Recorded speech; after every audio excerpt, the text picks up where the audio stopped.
안녕하세요. 전 37살 직장인입니다. 현재 5살 된 딸과 전업주부인 아내, 이렇게 셋이 살고 있습니다. 문제의 그날은 출장이 있어서 아내와 5살 딸 지아에게 아침에 출근하며 인사를 하고 집을 나왔습니다. 지금 결혼 6년 차인 저와 아내는 대학 시절 동창인데요. 동창회에서 처음 만나 제가 아내에게 고백한 후 연애를 시작했습니다. 맞벌이를 하지 않는 아내가 집에서 내조를 잘해주기에 저는 바깥에서 더욱 열심히 일을 하며 지낼 수 있었지만 아무래도 경제적인 부담이 없는 것은 아니었습니다. 그래도 결혼 6년 차 직장에서 10년 차가 되면서 현재는 수입도 안정적이고 그 외에도 조금씩 투자하고 있는 주식으로도 보탬이 되고 있습니다. 21평 아파트에 세 가족이 살고 있습니다만 지아가 초등학교 갈 때까지는 더 열심히 모아서 30평 아파트로 가면 어떨까 꿈을 꾸면서 매일매일 오늘도 열심히 일터를 향하고 있습니다. 출장 첫날 일을 마치고 밤 11시가 되어 근처 호텔로 퇴근을 했습니다. 막 씻고 나왔을 때쯤 한 통의 전화가 걸려왔더라고요. 아파트 입주자 대표 회장님으로부터 온 전화였습니다. 제가 지금 아파트 동대표를 맡고 있어서 금요일 밤이고 하니 아파트 앞 치킨집에서 맥주나 한잔 하자고 전화한 게 아닌가 하고 전화를 받았습니다. 전화를 받자마자 다급한 목소리가 들려왔습니다. 지아 아빠, 지금 어디야? 회장님, 이 밤에는 웬일이세요? 지금 사이렌 소리 안 들려? 지금 사동에서 화재 경보 올려서 다들 대피하고 있잖아. 불렀어요? 회장님, 일단 끊을게요. 급하게 전화를 끊고 바로 아내에게 전화를 걸었습니다. 애타게 기다렸지만 전화를 받지 않더라고요.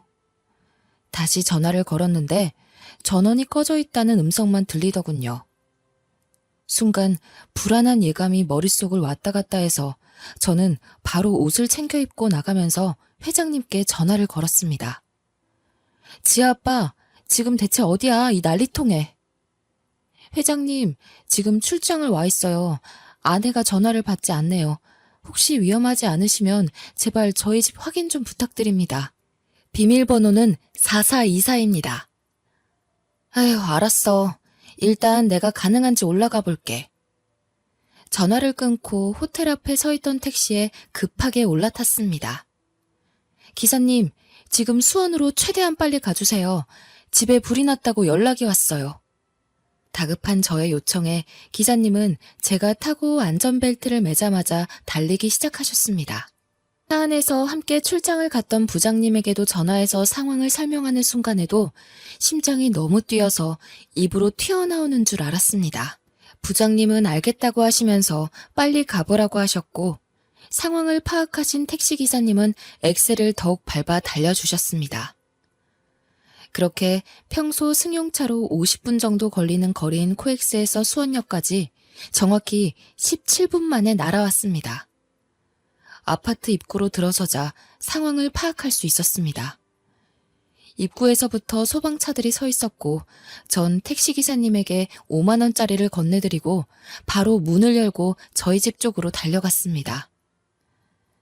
아파트 현관 쪽으로 가자 대피해서 내려와 있던 사람들끼리 웅성거리며 위쪽을 보고 있었고 불은 진압된 듯 보였고 소방관들이 오가며 남아있을지 모를 것에 대비해 이곳저곳 점검하고 있었습니다.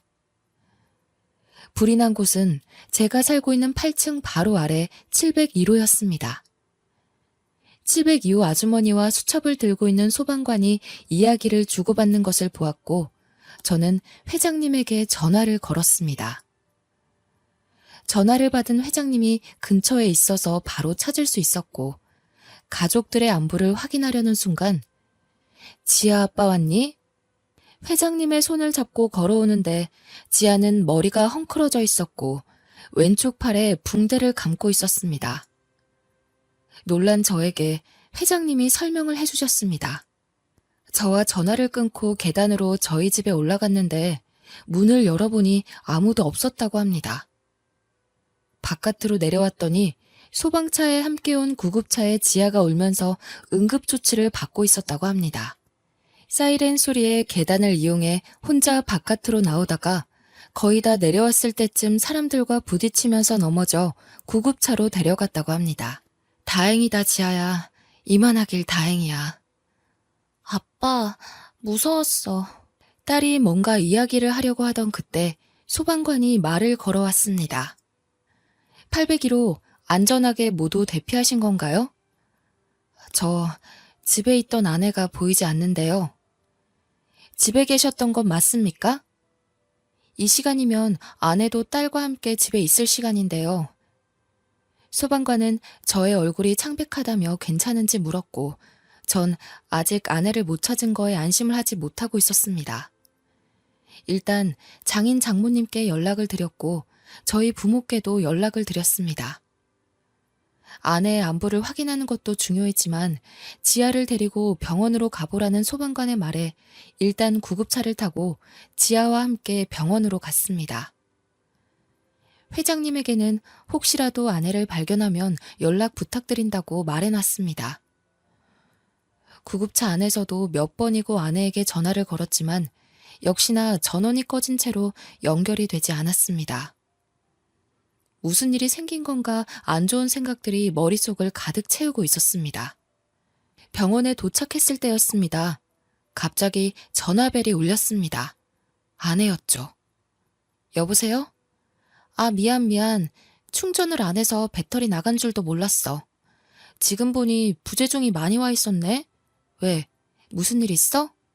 아무 일도 없는 듯이 활기찬 아내 목소리를 들으니 안심이 되었습니다. 하지만 지금 이 상황이 어떻게 돌아가는지 이해가 안 갔습니다. 순간적으로 머릿속이 차갑게 맑아지면서 저는 핸드폰 녹음 버튼을 눌렀습니다. 여보, 지금 어디야? 지금? 당연히 집이지. 갑자기 웬일이야? 지아는 벌써 자. 지금이 몇 시인데 오늘 낮에 신나게 뛰어놀고 아까 10시도 안 돼서 잠들었어. 왜? 목소리 듣고 싶었어? 당신 진짜 집에 있는 거 맞아? 뭐야, 지금 나 시험하는 거야? 이 시간에 내가 가긴 어딜 가?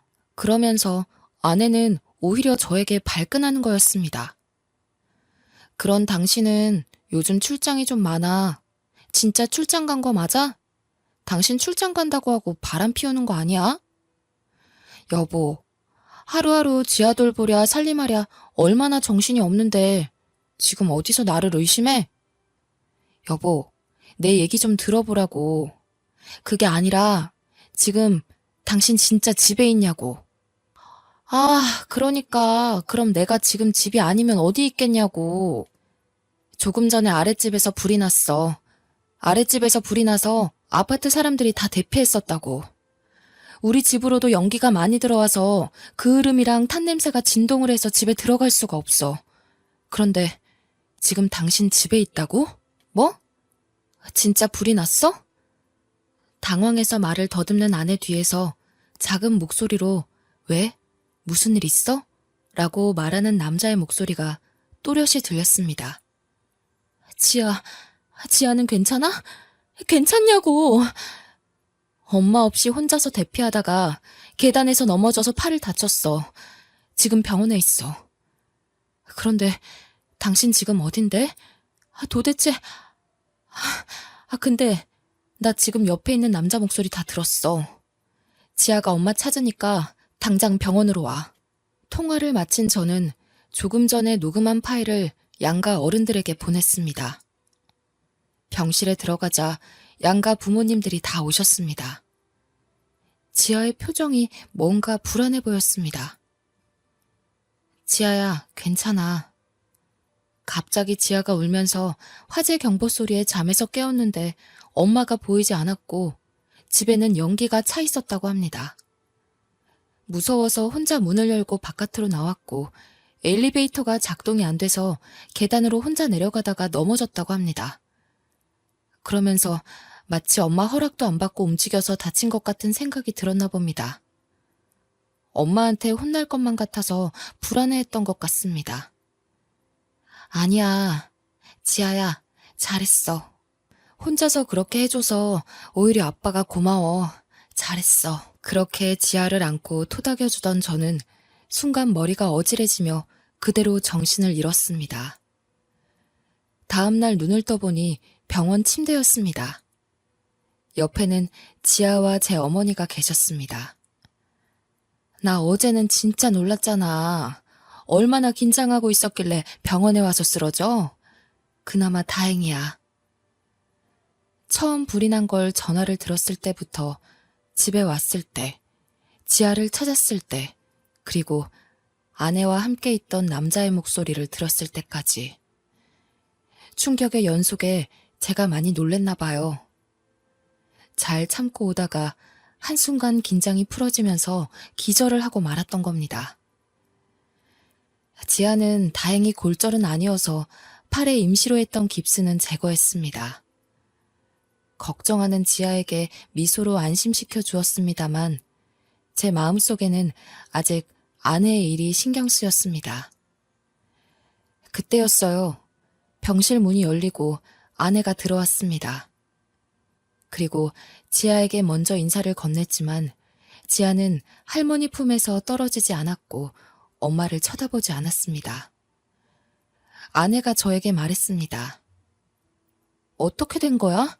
걱정했잖아. 생각보다 멀쩡해서 다행이야. 어서 일어나서 퇴원하자.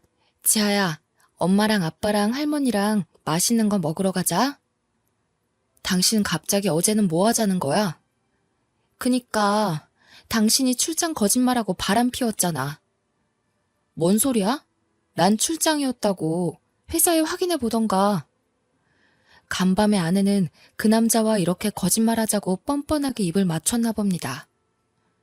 그러자 아내는 자기는 간밤에 쇼핑을 하러 갔었다고 하면서 말도 안 되는 이야기들을 지어내려고 했었지만 그럴 때마다 결론은 앞뒤가 맞지 않아 난처한 표정을 보였습니다. 특히 장인어른께서는 왜 어제 오지 않고 아침이 되어서야 왔냐면서 아내를 다그치셨고 그럼에도 불구하고 나중에는 요즘 남편 월급이 시원찮아 밤에 알바를 하러 나갔었다며 말을 바꾸더군요. 이 핑계 저 핑계 대는 아내에게 그만하라고 병원이 떠나가도록 큰 소리로 호통치셨습니다. 아버지의 호통에 정신이 번쩍 든 아내는 잘못했다면서 그제서야 용서를 빌더군요. 아내의 불륜 상대는 고등학교 동창으로 동창회에서 만나 연락을 주고받다가 넘지 말아야 할 선을 넘었다고 하더군요. 그 횟수가 늘어나면서 제가 출장 가는 날이 되면 늘 아이를 재우고 몰래 집을 나왔던 겁니다. 그렇게 아이는 내팽겨치고 그 남자와 새벽마다 만남을 이어온 거였죠. 교감 선생님으로 정년 퇴직하신 장인어른의 호통에 아내는 그 어떤 반론도 하지 않고 불륜을 저지른 것에 대한 책임을 지고 저와 이혼을 했습니다. 장인어른은 지아 교육을 위해 쓰라며 위자료로 큰 돈을 보내주셨고 그동안 전업주부였던 아내는 이제 다시 일자리를 알아보면서 지아의 양육비를 보내야 하게 되었습니다. 화재 이후 아파트의 보수를 다 마치고 지아가 그날의 일에 대해 트라우마가 남아있는 것 같아서 그 집을 처분하고 대출을 받고 부모님의 도움을 받아 더 넓은 50평대 아파트로 이사했습니다. 지금은 할머니, 할아버지와 지내고 있어서 지아의 마음이 많이 안정적으로 돌아온 것 같습니다. 사람의 앞날은 누구도 알 수 없는 것 같습니다. 하필 그날 아랫집 아주머니가 빨래를 삶는다고 올려놓고 방에서 드라마 삼매경에 빠졌던 것이 생각보다 큰 불길에 아파트 전체가 대피하는 사태가 발생했고 그로 인해 은밀하게 이어져 왔던 아내의 불륜 행각이 꼬리를 잡히게 되었습니다. 이런 걸 볼 때 사람은 항상 착하게 살아야 하는데 저희 아내는 그렇지 못했죠. 아무도 모른다고 생각하겠지만 하늘은 알고 있다고 생각합니다. 제 이야기는 여기까지입니다. 감사합니다.